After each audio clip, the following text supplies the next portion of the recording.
Hi guys, നമ്മൾ കുറച്ച് നാളായല്ലേ നമ്മൾ കുക്കിംഗ് വീഡിയോസ് ഒക്കെ ഇട്ടിട്ട്. അപ്പോൾ ഇന്ന് കുക്കായിട്ട് നമുക്ക് എങ്ങനെ ഒരു വെണ്ടയ്ക്ക പച്ചടി ഉണ്ടാക്കാൻ നോക്കാവേ. അപ്പോൾ ഞങ്ങളുടെ മാമിയുടെ സ്പെഷ്യലാണ് ഈ വെണ്ടയ്ക്ക പച്ചടി. അപ്പോൾ അതിന് വേണ്ടിയിട്ട് ഞാൻ മാമിയുടെ വീട്ടിൽ നിന്ന് കൊണ്ടുവന്നിട്ടുള്ള നല്ല അടിപൊളി വെണ്ടയ്ക്ക ആട്ടോ എടുത്തിരിക്കുന്നത്. അപ്പോൾ നമ്മൾ അതുപോലെയുള്ളൊരു 3 വെണ്ടയ്ക്ക നമ്മൾ അരിഞ്ഞ് വെച്ചിട്ടുണ്ട്. അതിന് കൂടെ കുറച്ച് ഉള്ളിയും കൂടെ ആവശ്യമാണ് കേട്ടോ. നമ്മൾ ആ ഒരു വലിപ്പമുള്ള വെണ്ടയ്ക്ക നമ്മൾ 3 എണ്ണം ജസ്റ്റ് ഇങ്ങനെ അരിഞ്ഞ് വെച്ചിട്ടുണ്ട്. ഇനി നമുക്ക് അതിനുള്ള അരപ്പ് തയ്യാറാക്കാം. അതിന് വേണ്ടിയിട്ട് ഒരു മുറി തേങ്ങ എടുത്തിട്ടുണ്ട്. അതിൻ്റെ കൂടെ കുറച്ച് പച്ചമുളക്, പിന്നെ ഇതിൻ്റെ ടേസ്റ്റ് എന്ന് പറയുന്നത് കടുകാന്നാട്ടോ പറഞ്ഞത്. അപ്പോൾ നമ്മളൊരു 1.5 സ്പൂൺ കടുകാണ് ഇട്ട് കൊടുത്തിരിക്കുന്നത്. എന്നിട്ട് ഇത് നമുക്ക് നന്നായിട്ടൊന്ന് മിക്സിയിലിട്ട് നല്ലപോലെ ഒന്ന് അരച്ചെടുക്കാം. അപ്പോൾ ഇത് നല്ല പേസ്റ്റായിട്ട് നമ്മൾ അരച്ചെടുത്തിട്ടുണ്ട്. ഇനി നമുക്ക് ബാക്കിയുള്ള പരിപാടികൾ നോക്കാം.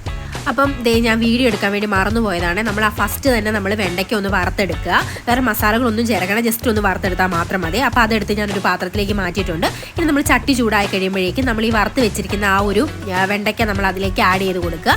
അപ്പം ജസ്റ്റ് ആഡ് ചെയ്തിട്ട് നമ്മൾ നന്നായിട്ടൊന്ന് വഴറ്റി കൊടുക്കുക. നമ്മൾ വേറെ എണ്ണയൊന്നും ആഡ് ചെയ്ത് കൊടുത്തിട്ടില്ല കേട്ടോ. അപ്പോൾ നമ്മൾ ജസ്റ്റ് ഒന്നിങ്ങനെ എന്താ പറയുക, ഇളക്കിയൊക്കെ ഒന്ന് മിക്സ് ചെയ്തെടുക്കുക. ഇനി നമുക്കിതിലേക്ക് നമ്മൾ ആ നേരത്തെ അരച്ച് വെച്ചിരിക്കുന്ന ആ ഒരു അരപ്പുണ്ടല്ലോ, അത് നമ്മൾ ഇതിലേക്ക് ആഡ് ചെയ്ത് കൊടുക്കുക കേട്ടോ. എന്നിട്ട് നമ്മൾ ഇത് നന്നായിട്ടൊന്ന് മിക്സ് ചെയ്ത് കൊടുക്കുക. ആ ഒരു അരപ്പ് ഇതിലേക്ക് പിടിക്കുന്ന ആ ഒരു ടൈം വരെ നമ്മളൊന്ന് വെയിറ്റ് ചെയ്യാം. ഇനി നമുക്ക് ആ ഒരു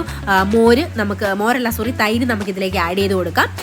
അപ്പോൾ നമ്മൾ തൈര് ആഡ് ചെയ്ത് കൊടുത്തിട്ടുണ്ട്. ഇത് നല്ല തിക്കായിട്ടുള്ളൊരു കറി കേട്ടോ. നമ്മൾ സത്യം പറഞ്ഞാൽ ചോറുണ്ടാൻ വേണ്ടിയിട്ട് ഇങ്ങനെ ഒരു നല്ലൊരു അടിപൊളി കറി ഉണ്ടെങ്കിൽ നമുക്ക് ഒരു പ്ലേറ്റ് ചോറ് നമ്മൾ ഫുള്ളിരുന്ന് കഴിക്കും. അപ്പം നല്ലൊരു വെജിറ്റേറിയൻ ആയിട്ടുള്ള ആൾക്കാർക്കൊക്കെ ഭയങ്കരമായിട്ട് ഇഷ്ടപ്പെടും കേട്ടോ ഈ കറിയൊക്കെ. അപ്പോൾ നമ്മൾ നന്നായിട്ട് ഇത് ജസ്റ്റ് ഒരുപാടൊന്നും തിളയ്ക്കേണ്ട ആവശ്യമില്ല. ഇത് പെട്ടെന്ന് തന്നെ ആവും കേട്ടോ. ജസ്റ്റ് ഒരു 5 മിനിറ്റ് കൊണ്ട് തന്നെ നമുക്ക് പെട്ടെന്ന് തന്നെ റെഡിയാക്കി എടുക്കാം. ഇനി നമുക്ക് ആവശ്യത്തിന് ഉപ്പിട്ട് കൊടുക്കാം. ഈ സമയമാകുമ്പോഴേക്കും നമുക്ക് ഉപ്പ് ആഡ് ചെയ്ത് കൊടുക്കാവുന്നതാണ് നമ്മുടെ ആവശ്യാനുസരണം. അപ്പോൾ നമുക്ക് ഇച്ചിരി ഉപ്പ് കുറവുണ്ടായിരുന്നു. അപ്പോൾ നമ്മൾ ഉപ്പ് ആഡ് ചെയ്ത് കൊടുത്തിട്ടുണ്ട്. എന്നിട്ട് നമുക്ക് നന്നായിട്ടൊന്ന് മിക്സ് ചെയ്ത് കൊടുക്കുക. പിന്നെ നമ്മൾ വെള്ളമോ കാര്യങ്ങളോ ഒന്നും ഇതിൽ ആഡ് ചെയ്യുന്നില്ല കേട്ടോ. ആ തൈരിൻ്റെ ആ ഒരു വെള്ളം മാത്രമേ ഉള്ളൂ നമ്മളിതിൽ കൊടുക്കുന്നുള്ളൂ. അല്ലാതെ നമ്മൾ എക്സ്ട്രാ വെള്ളമൊന്നും ആഡ് ചെയ്ത് കൊടുക്കുന്നില്ല. അപ്പോൾ നമ്മുടെ കറി ഇവിടെ ഓൾമോസ്റ്റ് റെഡി ആയിട്ടുണ്ട്. ഇനി നമുക്ക് എന്ത് ചെയ്യണം, ഇതൊരു പാത്രത്തിലേക്ക് മാറ്റി. ഇനി ഒരുപാടൊന്നും തിളപ്പിക്കേണ്ട ആവശ്യം വരുന്നില്ല. ഇനി നമുക്ക് ഇതൊരു പാത്രത്തിലേക്ക് മാറ്റി വയ്ക്കാവേ. അപ്പോൾ നമ്മളിതൊരു പാത്രത്തിലേക്ക് മാറ്റി വെച്ചിട്ടുണ്ട്. ഇനി നമുക്കിതിലേക്ക് നമ്മൾ കടുക് വറുത്തിട്ടാൽ മാത്രം മതി. അപ്പോൾ നമ്മൾ കടുക് വറുക്കാൻ വേണ്ടിയിട്ട് നമ്മൾ കുറച്ച് എണ്ണ ചൂടായി കഴിയുമ്പോഴേക്കും കടുക് ഇട്ട് കൊടുക്കുക. അതിലേക്ക് നമുക്ക് കുറച്ച് ചുവന്നുള്ളി ഒന്ന് ജസ്റ്റ് ഫ്രൈ ചെയ്തെടുക്കുക. അതിലേക്ക് കുറച്ച് കറിവേപ്പിലയും കൂടി ഇട്ട് കൊടുത്തിട്ട് നമുക്കൊന്ന് ജസ്റ്റ് നമ്മൾ സാധാരണ കടുക് വറുക്കുന്ന അതേപോലത്തെ തന്നെ സെയിം സംഭവം തന്നെ വറ്റൽമുളക് ഉണ്ടെങ്കിൽ നമുക്ക് അതും കൂടെ ആഡ് ചെയ്യാവേ. അതും കൂടെ കൂട്ടിയിട്ട് നമ്മൾ ജസ്റ്റ് കടുക് വറുത്ത് നമ്മുടെ ഈ കറിയുടെ മുകളിലേക്കൊന്ന് താളിച്ചൊഴിക്കുക. അപ്പോൾ നമ്മുടെ കറി ഇവിടെ നല്ല സെറ്റായിട്ട് വന്നിട്ടുണ്ട് കേട്ടോ.